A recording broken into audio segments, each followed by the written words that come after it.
Alunos e alunas das turmas de primeiro ano da Escola Birajara, estamos começando o nosso feedback da atividade 4 e concluindo aí a última atividade antes da nossa avaliação bimestral, finalizando aí os conteúdos do terceiro bimestre.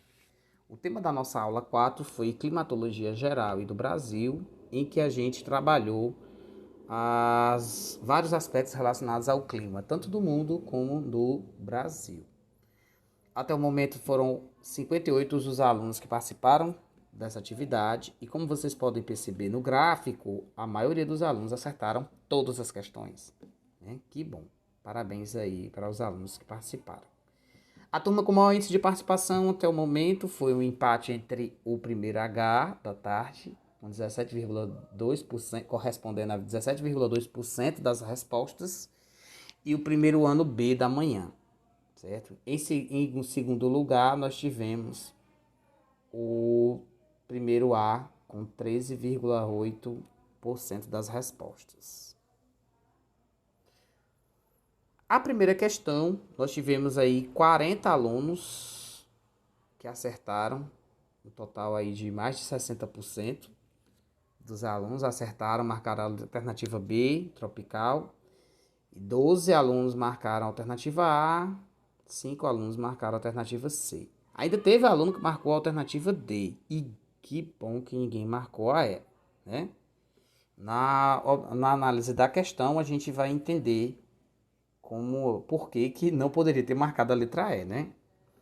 E nem a letra D. A segunda questão, nós tivemos aí o maior índice de acertos, foram 49 alunos que acertaram a alternativa E, né? A partir da observação do climograma. Fiquei feliz porque interpretação do climograma não é muito fácil. O que significa que vocês entenderam aí como que se organiza as informações do climograma. Parabéns. A terceira questão foi o maior índice de erros. Foram 35 alunos apenas que acertaram, marcando a letra B. Era uma questão de interpretação do mapa com as massas de ar de atuação no verão aqui no Brasil. Nós tivemos aí 7 alunos marcaram a letra D, 9 alunos marcaram a letra C e 6 alunos marcaram a letra A. Vamos tentar entender aí por que tanta gente errou essa questão. A quarta questão era uma questão chave. É a questão que você tinha que procurar na aula para identificar o que estava sendo mostrado. E aí, 41 alunos, 70,7% dos alunos marcaram a alternativa correta, letra C. Para a gente analisar a primeira questão, vamos ver aqui o mapa. O mapa mundi aqui apresenta a variação da distribuição dos climas ao longo do planeta Terra. E aí o Brasil está, como diz a questão, na América do Sul, né? O continente América do Sul. E daqui a gente pode perceber que o território brasileiro está aqui, próximo à linha do Equador e o Trópico de Capricórnio. Tem um pouquinho do território brasileiro que passa, né, vai ao norte do Equador, e um pedacinho do território brasileiro que vai ao sul da linha do Trópico de Capricórnio, certo? Mas é uma partezinha pequena. A maior parte do território está então nessa faixa entre a linha do Equador e o Trópico de Capricórnio. E se você observar, nessa faixa, a maior parte da coloração é esse e próximo à laranja, né? Salmão, laranja, não sei, essa cor aí, que representa o clima tropical. Dentro dela tem uma partezinha amarela que representa o semiárido do sertão nordestino. Uma pequena parte do território brasileiro está no vermelho, que é o equatorial, e outra no rosa, que é o subtropical. Não tem nada do Brasil de clima temperado. Não tem nada de verde pintado aqui no mapa do Brasil, certo? Da América do Sul. O clima temperado ele está predominantemente no norte.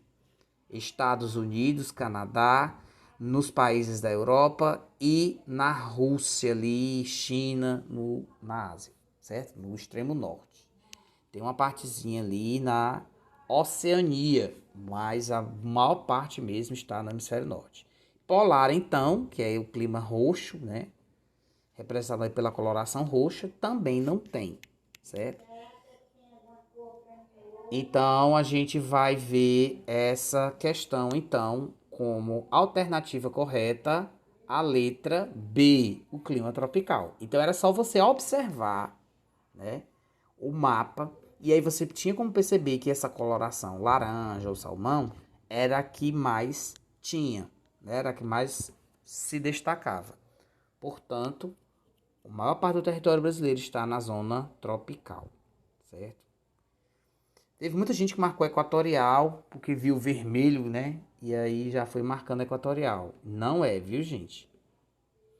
Na aula a gente fala sobre isso, né? Porque a maior parte do Brasil está na faixa tropical. A questão mais acertada, a do climograma. Nós temos aqui esse gráfico. Perdão. Tinha saído, gente. Desculpa aí. Então nós temos aqui o gráfico, o climograma, ele vai apresentar informações sobre o clima dos lugares, nesse caso aqui da cidade de Fortaleza. E aí a gente tem as seguintes informações. Do lado esquerdo nós temos os dados referentes à quantidade de chuvas, precipitação, e é medida em milímetros. Do lado direito nós temos aqui as informações da temperatura, se está quente ou frio, né? Vamos perceber que o ano todo é quente, né? Está acima dos 26 graus a média de temperatura na cidade de Fortaleza o ano inteiro, podendo variar até mais de 27. E aí, essa temperatura está marcada aí em graus Celsius. O que vai determinar ao longo dos meses, que a gente tem essa informação dos meses aqui embaixo, que vai determinar ao longo dos meses a variação de temperatura são as barras em azul, da precipitação são as barras em azul. E o que vai determinar ao longo dos meses a variação de temperatura é a linha laranja, que nós chamamos de isoterma. Com esses pontinhos aí em laranja mostrando as máximas de temperatura durante os meses. Na questão ele pede qual é o mês que tem maior chuva. Então é você ver qual é a maior barra azul, certo? E aí nós temos o mês de março e abril com as duas maiores barras. Mas se você prestar atenção, dando um zoom na imagem, você vai perceber que abril é um pouquinho, um trisquinho maior do que o mês de março, certo? E aí, você ia marcar a alternativa E, abril. Parabéns, muita gente acertou essa questão. Agora, teve gente que marcou aí os outros meses, né? Teve gente que marcou dezembro. Dezembro, gente, olha aí, ó. A barrinha bem pequenininha. Então, essa pessoa saiu marcando e nem sequer fez a leitura do gráfico. A próxima questão, a terceira, ela vai mostrar aqui o mapa da distribuição das massas de ar no território brasileiro durante os meses do verão, certo?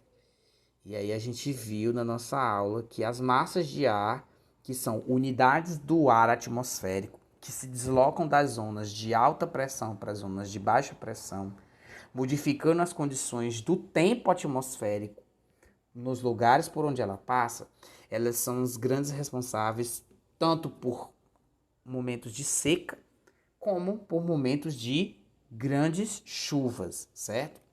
E aí nós temos aqui, no mês do verão, 4 massas de ar que vão estar em atuação aqui, certo? No território brasileiro.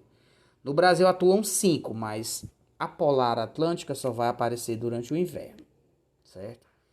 E aí nós temos a massa, essa rosa, que é a equatorial continental. Ela é formada, gente, pela floresta amazônica, certo? Então, durante o período da floresta amazônica, período do verão, as plantas, tem tanta planta lá na Amazônia que elas produzem evapotranspiração, quer dizer, elas transpiram vapor d'água e geram grandes nuvens carregadas de chuva que atuam em todo o território brasileiro. Podem ver aí que a seta rosa, ela vai atuar em todo o território brasileiro e vai para outros países também, certo? Ela chega no Ceará, porque no caso da questão aqui a gente foca é o Ceará, né? Chega, mas ela vai pro interior do estado, lá no sul, né? O Cariri, na Ibiapaba, Crateús. Crateús, gente, só chove se vier umidade da Amazônia. Se não vier, não tem chuva, certo? Mas a questão é sobre o interior. Ela trata exclusivamente sobre o litoral do Ceará. Tá aí, ó, o nomezão em destaque. Qual é a massa de ar que gera chuvas durante o verão no litoral do Ceará? E aí nós vamos ter que olhar para essa massazinha em laranja, que é a massa equatorial atlântica. Tem o nomezinho dela aí na legenda, ó. Equatorial atlântica. E aí tem o nome do Ceará e mostra aí o litoral. Vocês sabem o que é litoral, né, gente? E até ele fala aí, ó, são os ventos alísios de Nordeste. Elas atuam junto com os ventos alísios de Nordeste, que são os ventos que trazem a ressaca, as maiores ressacas do mar nos meses de janeiro e fevereiro, né? E aí percebam que ele atua no litoral do Ceará, do Rio Grande do Norte, da Paraíba, do Pernambuco, de Sergipe e Alagoas, certo? Então, também em parte do litoral da região norte, né? Então, veja que ela vai trazer muita chuva para toda essa região do litoral do Nordeste. Então, a alternativa que deveria ter sido marcada era a alternativa B, massa equatorial atlântica. Muita gente errou essa questão, certo? E aí eu não sei, era só vocês observarem aqui a informação contida no gráfico. E eu até boto aqui, ó, Ceará aparece ali, aí tem uma cor laranja na legenda que diz que é equatorial atlântica. E nas alternativas, nós temos aí a descrição, tá bom? Parabéns quem acertou essa questão. Vamos para a última questão, que é a questão chave, né, que deveria ser retirada da aula. E diz o seguinte: ao assistir a nossa aula de geografia, podemos notar que em um dos slides que mostra os atributos do clima, ele vai apresentar aí a fotografia de um dos aparelhos que eram utilizados para medições meteorológicas, certo? Que costumamos encontrar em nossas ruas. Olha, gente, a imagem era essa aqui, ó. É o termômetro urbano, ou termômetro de praça, termômetro de rua, certo? E aí ele é usado para medir a temperatura, tá certo? E essa imagem estava nos dos primeiros slides, né, do conteúdo falando sobre a medição meteorológica, certo? Embaixo da imagem que mostrava aí, o GIF que mostrava aí a imagem de satélite, tá bom? Então a alternativa que deveria ser marcada era a alternativa C, termômetro. Teve gente que marcou biruta, teve gente que marcou barômetro, teve gente que marcou pluviômetro, teve gente que marcou altímetro. Aí eu pergunto para vocês, ó, comumente encontramos em nossas ruas. Quem foi que já viu uma biruta no meio da rua? Biruta aqui não é o doido não, viu, gente? É um aparelho de medição da velocidade do vento. Velocidade e direcionamento do vento. Quem foi que já viu um barômetro na vida? Acho que nenhum de vocês nunca viu um barômetro na vida. Quem foi que já viu um pluviômetro no meio da rua? Uma canequinha com a régua para medir a precipitação? Eu acredito que nenhum de vocês nunca viu. Aqui na nossa cidade são poucos os lugares que tem estações meteorológicas onde se mede a quantidade de chuvas, certo? Eu só conheço a da UFC, né, do campus do UPC, na UFC, que faz essa medição, e o da FUNSEMI, certo? Se vocês andam tropeçando nos pluviômetros por aí, me apresentem, porque eu não conheço, certo? Teve gente, ainda teve um afoito que marcou altímetro, que mede aí a altitude dos lugares. E aí a gente só tem altímetro no nosso GPS. GPS de navegação, ele vai informar aí a altitude dos lugares, tá bom? Vocês também não andam esbarrando em altímetros por aí, tá certo? Então, a alternativa correta seria termômetro. Eu acho que era o mais fácil de a gente visualizar. Na próxima aula a gente vai ter a nossa revisão e eu já elaborei um videozinho comentando as questões do questionário de revisão que será essa semana. Obrigado, gente. Tchau.